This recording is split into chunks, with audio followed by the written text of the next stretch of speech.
Happy Friday. Hope you guys had a great week. Looking forward to a great weekend in front of you. But before we get there, we got to talk about some movie stuff here, shall we? And let's get things started with this. You know, for a long time, I think we were still back at AMC when news first came out that the company was looking at making a Monopoly movie. Mm-hmm. To which a lot of us hummed and hawed and like, oh, okay, sure, whatever. But it is stuck around.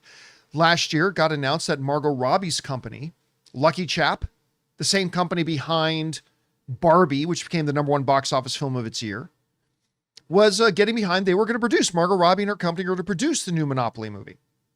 Well, now we know who's going to at least write the movie. And it's John Francis Daley and Jonathan Goldstein. For those of you who may not remember the names, they wrote and directed Game Night, which I thought was awesome. Mm-hmm. The recent Dungeons and Dragons movie, which I thought was incredible.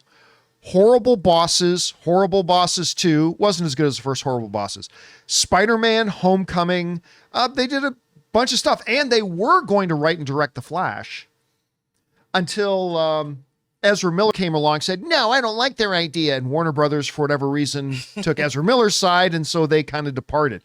But I love these guys. I've been very, very pro Daley and Goldstein for a while.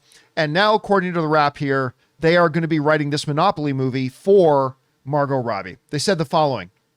This comes to us from the Wrap, who said, Lionsgate has closed a deal for John Francis Daley and Jonathan Goldstein to write a screenplay based on Hasbro's classic board game, Monopoly, Lionsgate announced on Wednesday.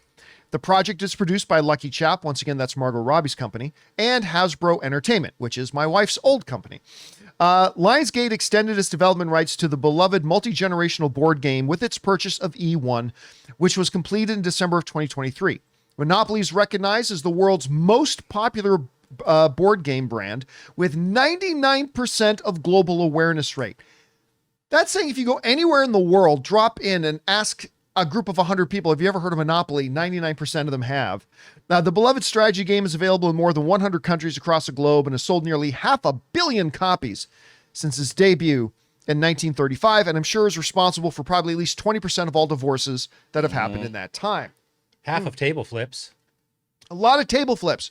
You know what? The only game I've ever come across that's become more contentious and can be like relationship ending more than Monopoly is Settlers of Catan. Mm-hmm. You ever play that? No. Oh, that's a relationship killer. I heard it was like the longest game ever.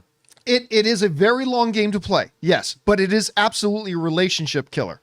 Some people in live chat saying Risk. That's my all-time favorite board game, by the way. Risk can be kind of obnoxious. Is Risk. But it gets contentious, but I've never found it relationship ending. It's very competitive, but it's more like between friends. You just kind of want to punch your friend in the arm. Yeah, but Monopoly, that can end marriages. I almost said Prisoners of Catan. There's a spinoff for you. Settlers of Catan. I'm just now thinking of what you could have in Prisoners of Catan. That's a different game for a different set of people. You get 5 resources of soap on a rope. Anyway, so Settlers of Catan, very, very divisive. Okay, look. For a long, long time, I, like everybody else, have kind of thought that doing a Monopoly movie is a pretty dumb idea. However, I also understand that I thought for a long time doing a movie about Legos was a stupid idea. And then we got the Lego movie. A movie about square plastic building blocks. Mm-hmm. And they wrote a great movie around it. Yeah. I admit, I didn't think at first the Barbie movie was really going to do anything. Right. You know, a year before it came out, before it went into production, I thought like, yeah, there's going to be a generation of girls that want to go see it and stuff like that, but it's not going to make that big of a splash. And even the teaser wasn't like that great. No. I certainly wasn't thinking $1 billion+ film, but we've seen time and time again that you can take any premise. If you write the right story around it, you can make something out of that IP. And if you're starting with writing the right story around it, getting the guys who did Dungeons and Dragons, which is such a good movie, guys, such a good movie.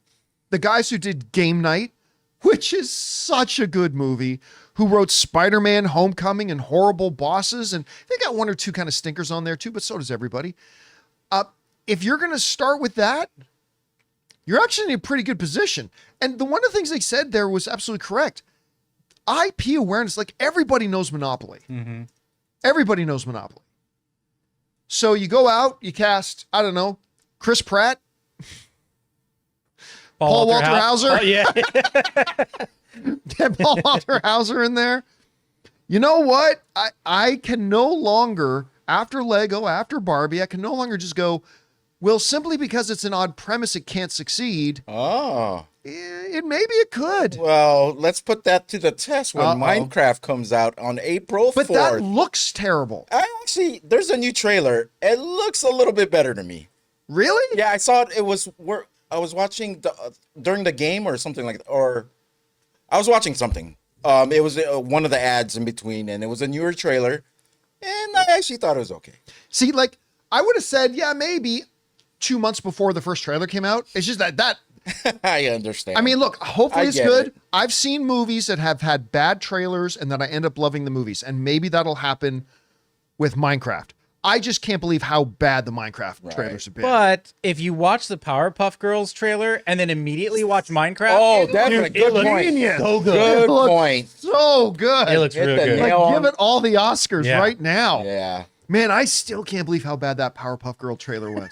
Like, I can't believe there were actually entertainment executives who thought, yeah, let's roll with this. Anyway, we're getting far off from Yeah. Monopoly Well, here. okay, what's the main guy? It's Mr. Moneybags or Pennybags or what is it? Boy, what is his name? Penny Anus, Penny Dick, Yeah, I whatever. think his Oh, name we what thought it his is. name was Mr. Monopoly. the guy with But the it's top not. hat. I actually don't remember what his name is. It's It's like the top hat, the mustache. Mr. Monopoly. Also His known as- name is oh, Mr. Mr. Monopoly. Monopoly. Also known as Rich Uncle Pennybags. there you go. Rich Uncle Pennybags. Yeah, there you go. All right, so Who do you want to play him, John? Seriously, let's seriously cast him. okay, but that brings up a serious question, which is, I don't know that there is anybody playing him, or if this is going to be a movie surrounding people playing the game of Monopoly. Okay, fair. John Lithgow. That's fair. John Lithgow as Mr. Monopoly. Or we could do the most serious, violent Monopoly movie with Bryan Cranston as Mr. Bryan Cranston. Say my name, Mr. Monopoly. You're goddamn right. And he dies in the first 10 minutes. And the rest is Aaron Taylor Wanna Bing Bang. What's his name? Ricky Taylor Joy. Tikitaki. What's his name? Aaron Paul. Aaron Yeah, Paul. Ricky, you're Ricky Tikitaki? Tikitaki. I thought you were talking about Aaron Paul. No, because of the Godzilla movie. Godzilla, when Cranston was in there for 10 minutes. And you get Denzel Washington as the corrupt cop who won't let you pass go. Oscars. Yeah, you got to give him $200. You got to give him $200. Monopoly takes the Oscars. Monopoly sweeps the Oscars. Say my name. That's all I'm going to see in my head from now on. Go to jail. You go to jail.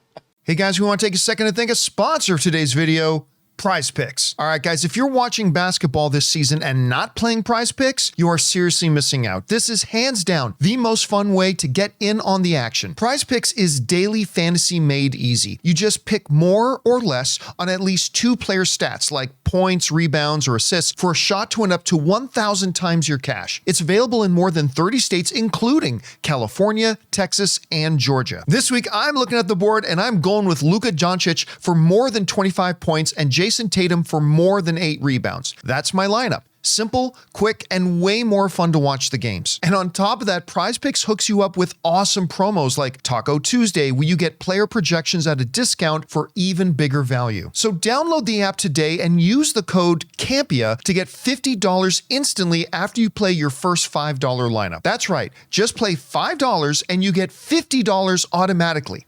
PrizePicks, run your game. All right, guys. Anyway, question is for you. What do you think about this? I mean, listen, I was as thinking this is as ridiculous as all the rest of you when they started talking about a Monopoly movie, but you got Margo Robbie's production company on this that's been doing really damn well lately. You're getting some terrific writers on board. I'm starting to think maybe we need to give this a chance. Hey, whatever you guys think, jump down to the comment section below and let us know your thoughts. Hey guys, thanks so much for watching this video. Make sure you like the video, leave a comment, and subscribe to our channel. And don't forget, we have a daily podcast called the John Campea Show podcast, available on Apple Podcasts, Spotify, or your favorite podcasting app of choice. Go and subscribe to it today so it'll be there when you need it.